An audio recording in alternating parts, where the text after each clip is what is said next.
हम्म। घातकी खंड नाम के दूसरे द्वीप में जम्बू द्वीप से हर चीज दूने दूने विस्तार वाली है। हर चीज दूनी दूनी है। हर रचना दूसरी दूनी दूनी है, मतलब डबल डबल है। और ये घातकी खंड लवण समुद्र को घेरे हुए है। इसका विस्तार 4 लाख योजन है, वो हम समझ चुके हैं। इसके उत्तर पूर्व प्रांत में घातकी के वृक्ष हैं, इसलिए इसे घातकी खंड कहते हैं। उसमें जम्बू वृक्ष था, इसलिए उसे जम्बू द्वीप कहा था।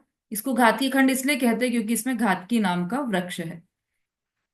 अब 34वां सूत्र है पुष्करार्ध द्वीप का वर्णन। घातकी खंड के बाद पुष्करार्ध द्वीप आया, है ना। अब इस पुष्करार्ध द्वीप में और घातकी खंड द्वीप, इन दोनों के बीच में क्या है? इन दोनों द्वीपों के बीच में क्या है निशा जी? घातकी खंड द्वीप और पुष्करार्ध द्वीप, इनके दोनों के बीच में क्या है? मनुजोत्तर पर्वत। नहीं।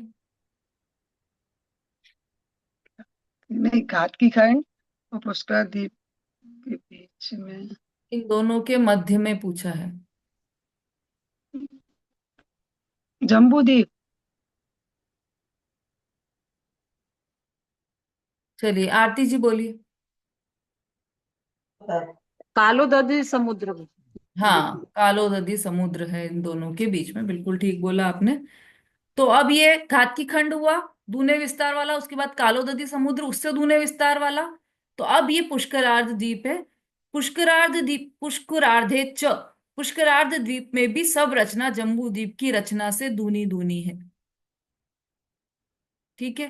पुष्करवर द्वीप का विस्तार 16 लाख योजन है। वो कितना था? 2 लाख योजन था घातकी खंड। ये 16 हो गया। 16 कैसे हो गया? डबल है तो।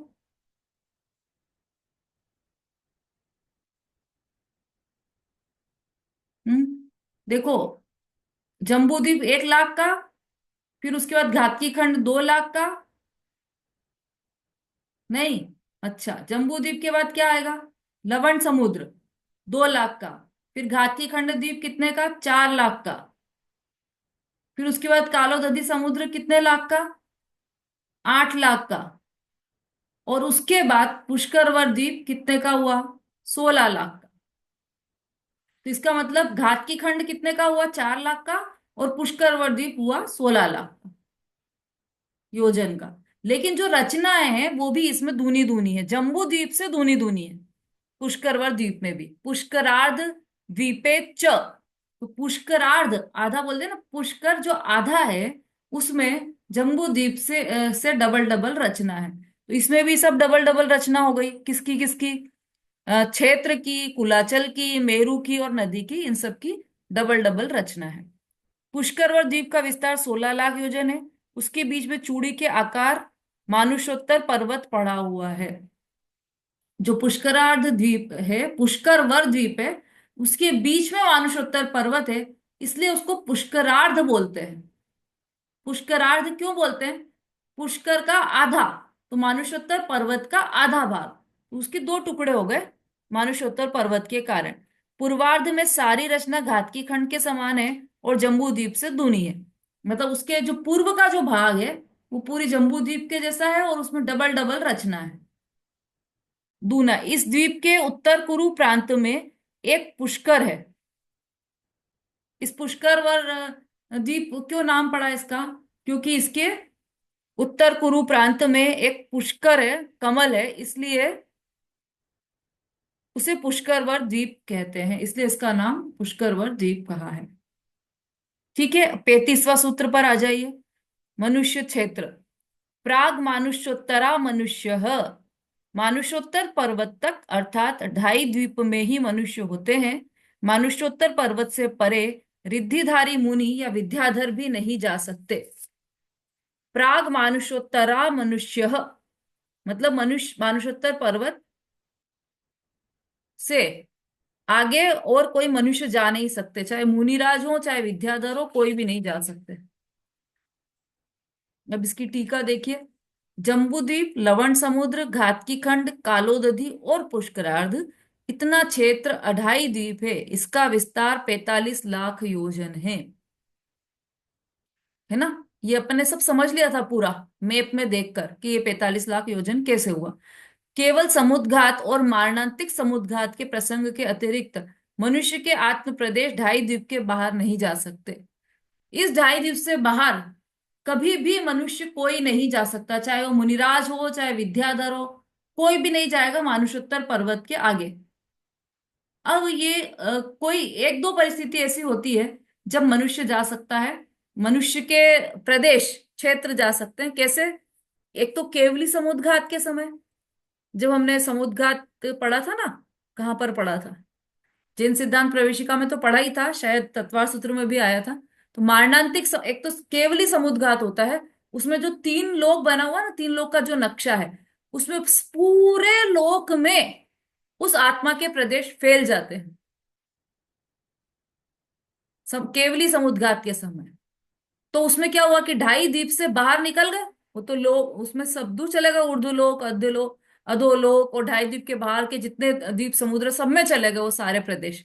केवली समुद्रघात के समय आत्मा के प्रदेश सब दूर पूरे लोक में समा जाते हैं। दूसरा, एक मारणांतिक समुद्रघात होता है। तो जैसे मर के कोई मनुष्य यहां से मरकर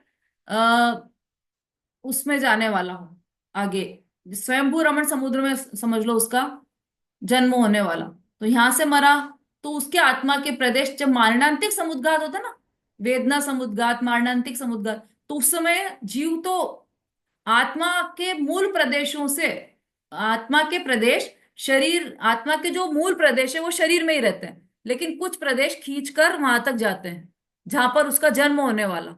तो इसको बोलते हैं मारणांतिक समुद्रघात। तो आत्मा के प्रदेश यहां भी है और वहां तक गए हैं, तो वहां तक गए तो वो 2.5 द्वीप से बाहर निकल गए। तो एक तो केवली समुद्रघात के समय और एक मारणांतिक समुद्रघात के समय जीव के प्रदेश बाहर हो सकते हैं, इसके अलावा कभी भी जीव के प्रदेश बाहर नहीं हो सकते। आगे चलकर 8वां नंदीश्वर द्वीप है। उसकी चारों दिशा में 4 अंजनगिरी पर्वत, 16 दधिमुख पर्वत और 32 रतिकर पर्वत है। अभी देखो ये नंदीश्वर द्वीप के बारे में भी बता रहे हैं। जो 8वां द्वीप है उसकी चारों दिशा में 4 अंजनगिरी पर्वत, 16 दधिमुख पर्वत और 32 रतिकर पर्वत हैं। उनके ऊपर मध्य भाग में जिन मंदिर है। नंदीश्वर द्वीप में इस प्रकार 52 जिन मंदिर है। 12वां कुंडलवर द्वीप है, उसमें 4 दिशा में मिलाकर 4 जिन मंदिर है। 13वां रुचकवर नाम का द्वीप है, उसके बीच में रुचक नाम का पर्वत है। उस पर्वत के ऊपर चारों दिशा में 4 जिन मंदिर है, वहां पर देव जिन पूजन के लिए जाते हैं। इस पर्वत के ऊपर अनेक कूट है, उनमें अनेक देवियों के निवास हैं। वे देवियां तीर्थंकर प्रभु के गर्भ और जन्म कल्याणक में प्रभु की माता की अनेक प्रकार से सेवा करती है। ये पूरा बता दिया नंदीश्वर द्वीप और 12वां कुंडलवर द्वीप, 8वां नंदीश्वर द्वीप, 12वां कुंडलवर द्वीप और 13वां रुचकवर द्वीप, ये पूरा बता दिया है ना। इनमें किस किस किस प्रकार से जिन मंदिर होते हैं ये बताया। अच्छा, और भी जिन मंदिर कहाँ कहाँ होते हैं, पूरे मध्य लोक में कितने जिन मंदिर हैं और कहाँ कहाँ होते हैं वो भी हम समझेंगे अभी, है ना। हमारी जो अगली कक्षा है उसमें समझेंगे। मैंने पूरा आपके लिए लिख कर भी रखा है ये कि जिन मंदिर कहाँ कहाँ पर है।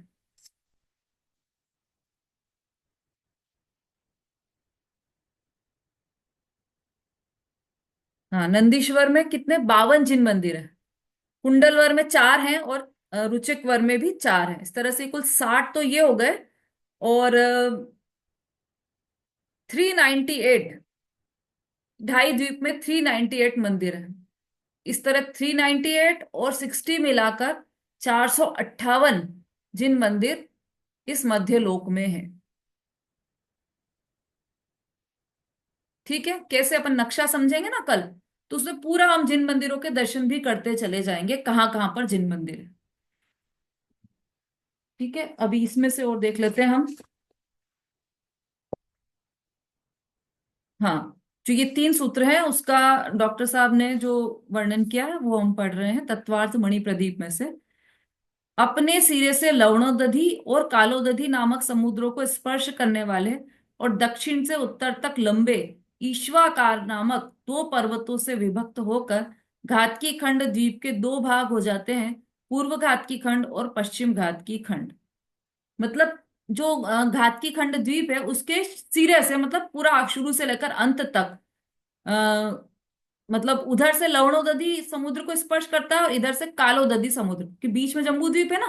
तो उधर जम्बू द्वीप के बाद लवण समुद्र है, तो उधर से तो लवण समुद्र को टच कर रहा है और इधर से कालोदधी समुद्र को टच कर रहा है। ऐसा ये कौन है? ईश्वाकार नाम के जो दो पर्वत है, ये पूरे ईश्वाकार नाम के पर्वत है। उसके कारण कालो ये जो घातकी खंड है वो पूरा दो भागों में विभक्त हो गया, मतलब इधर के जीव इधर नहीं आ सकते, मतलब पूरा बिल्कुल दो भागों में विभक्त हो गया है। इधर की रचना अलग हो गई, इधर की रचना अलग हो गई। तो ये किसके कारण? ईश्वाकार जो पर्वत है, दो हैं। एक अगर आप मैप देखोगे तो एक नीचे की तरफ है और एक ऊपर की तरफ है, मतलब एक उत्तर की तरफ है और एक दक्षिण की तरफ है। तो पूर्व का भाग पूरा अलग हो गया और पश्चिम का भाग पूरा अलग हो गया है उसमें। इन पूर्व और पश्चिम दोनों खंडों के मध्य में दो मेरु पर्वत है। इन दोनों के दोनों ओर भरत आदि क्षेत्र और हिमवन आदि पर्वत है। इनके बीच बीच में मेरु मेरु पर्वत है। एक खंड को हम पकड़कर चलते उसके बीच में मेरु पर्वत है और उसके दोनों ओर भरत आदि क्षेत्र हैं, जैसा जम्बू द्वीप में है वैसे के वैसे क्षेत्र हैं, और हिमवन आदि पर्वत है। इस प्रकार दो भरत, दो हिमवन इत्यादि रूप से जम्बू द्वीप से घातकी खंड में दूनी संख्या जाननी चाहिए। अभी देखो, आपको शायद हो सकता है किसी किसी को नहीं आ रहा हो समझ में। कल जो हम मैप समझेंगे उसमें पूरा अच्छी तरह से समझ में आएगा। इसलिए आप अभी सुनते जाइए ताकि आप नामों से थोड़ी परिचित हो जाएं। जम्बू द्वीप में हिमवन आदि पर्वतों का जो विस्तार है, घातकी खंड द्वीप में हिमवन आदि पर्वतों का उससे दूना विस्तार है। जम्बू द्वीप में जहां जम्बू वृक्ष स्थित है, घातकी खंड द्वीप में घातकी घातकी वृक्ष स्थित है। इसके संबंध से द्वीप का नाम घातकी खंड प्रसिद्ध है। इसको घेरे हुए कालोदधी समुद्र है, जिसका विस्तार 8 लाख योजन है।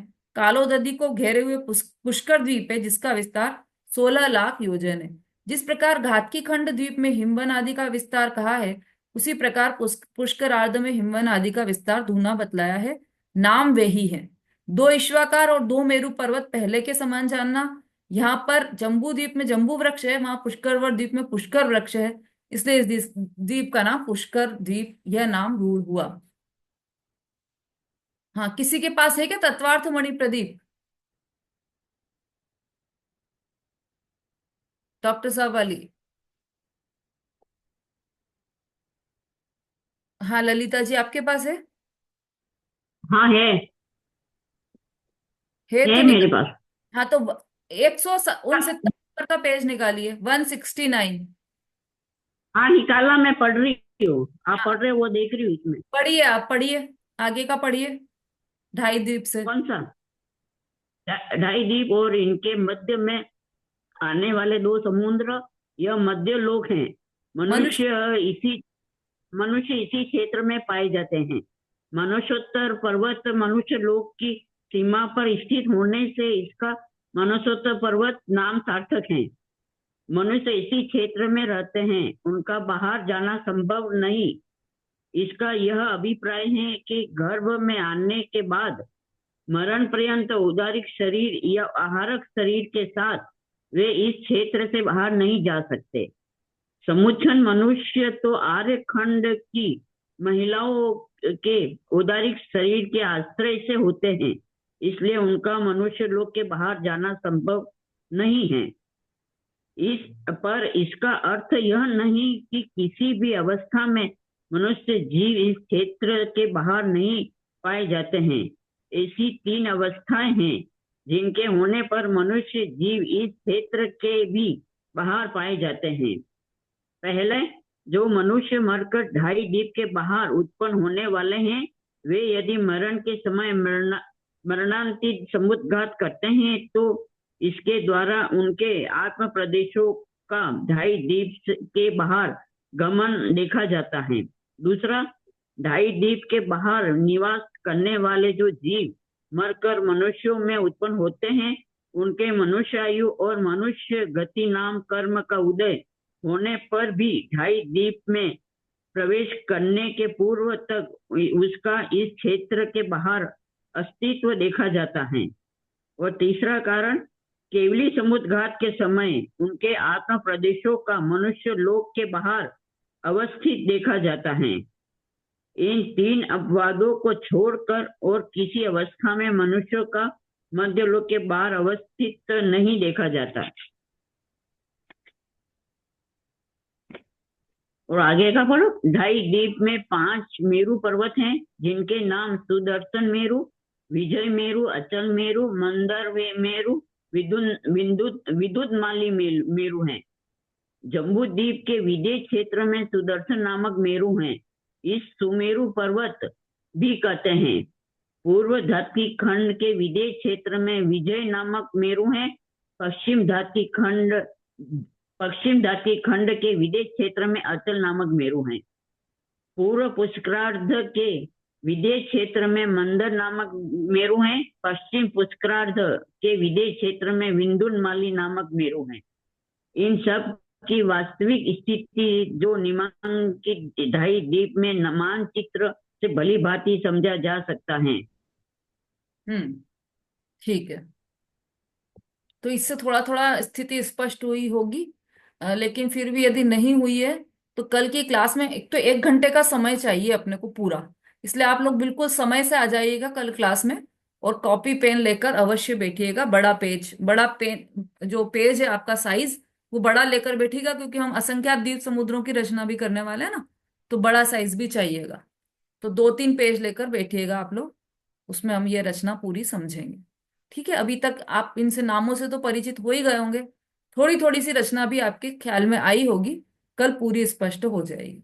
तो अभी हम यही विराम लेते हैं। हाँ, किसी का कोई प्रश्न तो नहीं है?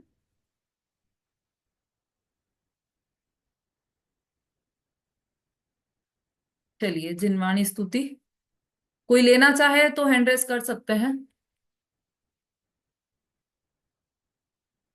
हाँ जी, बोलिए।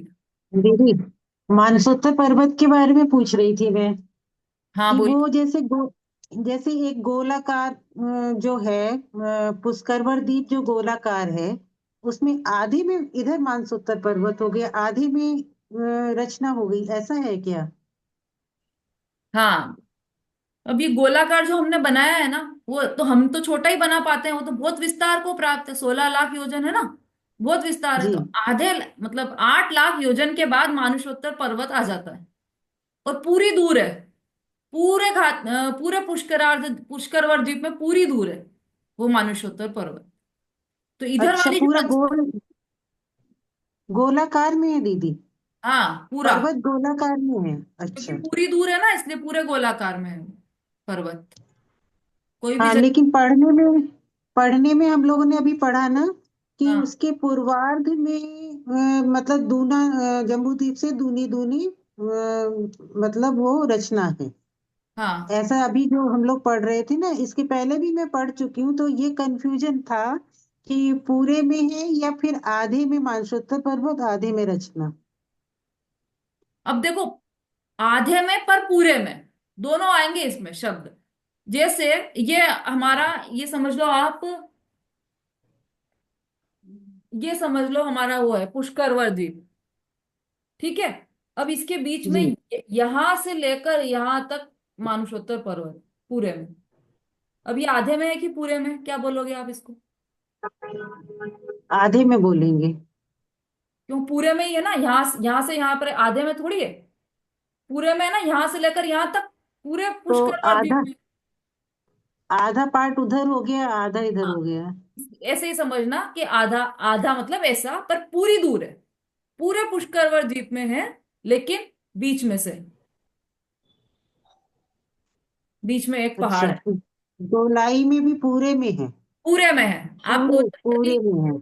आप यदि नक्शा देखोगे तो आप पूरे में बना हुआ लास्ट, ढाई द्वीप का जो नक्शा है उसके लास्ट में गोल लाइन नहीं है, उसके लास्ट में ऐसी ऐसी टेढ़ी टेढ़ी लाइन है, हाँ, ऐसा ऐसा पर्वत। है दीदी। हाँ वो अच्छा। पर्वत है। बोलिए सरिता जी। हम्म। दीदी, मैं ये बोल रही थी कि जो अड़ाई क्षेत्र का 45 लाख योजन विस्तार है ना, ये हाँ मेरे को समझ में नहीं आया। मैंने आपका वीडियो भी देखा था, मंजू जी ने ही शायद क्वेश्चन किया था ये वाला, तो हमको उसमें भी समझ में नहीं आया था। अच्छा, हाँ। तो आप नक्शा बनाओगे ना तो बीच में जम्बू द्वीप है। ठीक है, जब अब भी हम मैं बीच तब में चलो, लीजिए। बीच में से जी। चलोगे ना, जम्बू द्वीप के जी बीचों बीच सुमेरु पर्वत है। वहां से हमारी रचना प्रारंभ हुई। या समझ ले कि यात्रा प्रारंभ हुई। तो जम्बू द्वीप से हम आगे बढ़े। तो कितना चले हम? पचास एक हजार लाख 50,000। 50,000 योजन चले तो जम्बू द्वीप खत्म हो गया। और क्या आ गया? समुद्र आ गया, लवण समुद्र आ गया। अब लवण समुद्र जी कितना है? 2 लाख योजन। वो हमने पार किया। तो हम कितना चल लिए? 2 लाख और 50 योजन, 50,000 और 2 लाख योजन, 2.5 लाख योजन हो गया। 2.5 लाख। हाँ जी अब जी। और आगे बढ़ो। तो वो कितना है? तो लवण घाटी घाटी खंड 4 लाख। 4 लाख। तो 4 लाख प्लस 2.5 लाख कर दो। तो 6.5 लाख हो गया। हो गया। अब इसके आगे कालोदधी समुद्र है। तो वो 8 लाख हो गया। उसके प्लस कर लो 8 लाख। हाँ 6.5 8 12.5 हो गया। हाँ, अब उसके बाद कौन सा है? पुष्कर द्वीप। 14.5। वो 16 लाख का वो है, लेकिन हम उसमें से आधा ही काउंट करेंगे, 8 लाख ही काउंट करेंगे। जी तो कितने हुए? 22.5। 20 हो गया। 20.5 हुआ दीदी। साढ़े साढ़े बाईस 22। 22.5। ठीक है। जी 22.5 प्लस 22.5 करो, क्योंकि हमने तो आधे को गिना ना, आधा इधर भी है अभी तो। साढ़े वो बाईस सीधा सीधा प्लस। हाँ। 22.5 तो 40 लाख हो गया। हम्म। ठीक। हम्म। दोनों साइड से लिया है तो हो गया, और हम लोग क्योंकि एक ही साइड से ले रहे थे। आप देखो उसको, आप एक साइड से भी लोगे तो फिर पूरा गिनना पड़ेगा। इस कोने से हम चले तो भी गिनोगे आप जी तो 45 लाख ही आएंगे। क्योंकि उसका विस्तार हम देख रहे हैं ना, कहां से कहां तक चले। तो 45 लाख ही आएगा। बोलिए आरती जी।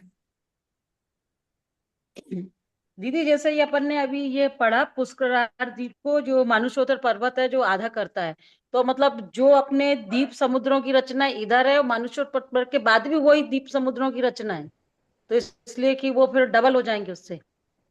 हाँ, मतलब हाँ, उस तो रचना से इसीलिए। संबंध ही नहीं है हमारा। क्योंकि वहां तो जाता ही हम्म। नहीं मनुष्य। इसलिए बाहर कैसी भी रचना हो, लेकिन अंदर ही डबल डबल रचना हो गई। जो आधा है ना पुष्करार्ध, उसी में डबल डबल जी रचना हो जी। गई। उसके बाहर की बात ही हाँ, नहीं नहीं, कर रहे। डबल तो इसमें घाटी खंड में हो गई अपनी। हाँ, जैसी जब घाटी का वो। रचना वैसी की वैसी उसमें पुष्करार्ध में भी हुई है, सेम। अच्छा, ठीक है। दो दो दीदी मेरु, आगे के। 2 मेरु उसमें भी है, इस तरह से। दो मेरू हैं। हम्म। दीदी आगे के भी द्वीप समुद्र डबल डबल होते जाएंगे ना? हाँ, हम्म। असंख्य द्वीप समुद्र डबल डबल होते जाएंगे। इसलिए एंड वाला जो स्वयंभू रमण समुद्र है, वो तो सबसे ज्यादा विस्तार वाला है। मतलब समझ लो एक हिस्से में ये सब द्वीप समुद्र है और एक हिस्से में स्वयंभू रमण समुद्र। इतना बड़ा विस्तार वाला है। ललिता जी बोलिए। हाँ, ये उधर जो अपने जम्बू द्वीप है उधर लवण समुद्र है। जम्बू द्वीप और लवण समुद्र है, 2,000 है क्या? एक बाजार चले का जब तो। हाँ चारों तरफ से क्या जगह रोका? का लवण समुद्र पूरा चारों तरफ है, चूड़ी के आकार का है ना, तो चारों तरफ। 2 लाख पूरा पूरी क्या करता ही है ये समुद्र। हाँ? हमने मफलर 2 लाख, निकाल रहे थे 2 लाख उसकी चौड़ाई बताई है। लंबाई दिखाना पड़ा। हाँ, बड़ा है, जितना बड़ा जम्बू द्वीप है उतना है। उससे मतलब बाहर की अच्छा, तरफ निकल के। दो की लाख तो तरफ उसकी निकला। चौड़ाई बताई है, सब दूर पूरी तरफ से वो 2 लाख योजन का है। 2 लाख योजन की है तो इधर 2 लाख, इधर 2 लाख, 2 लाख 4 लाख हुआ। दोनों तरफ 2 लाख। इसीलिए तो काउंटिंग में ये 45 लाख हो रहे हैं हमारे। हाँ, वही दो दो 4 लाख हो गए पूरे काउंट। हाँ, दो ऐसा ही। दो पूर्व, दो पश्चिम में। हाँ, पूर्व और पश्चिम का लेंगे। चलिए, समय हो गया, बाकी की चर्चा हम कल करेंगे। कल सभी लोग समय से आए, पेन और पेपर लेकर। जावाणी के ज्ञान से सूझे लोकालोक, सो वाणी मस्तक नमो तथा देत हूँ। तो वाणी माता की जय। माता की जय। जैन धर्म की जय हो। धर्म की जय। आचार्य उमा स्वामी की जय। स्वामी की जय। जय दीदी जय जिनेन्द्र जिनेन्द्र। दीदी। जय जय जिनेन्द्र, जिनेन्द्र। सभी को जय जय जिनेन्द्र। जय जिनेन्द्र। सभी को जय। अरे क्लास चल रही है दीदी, देख लो।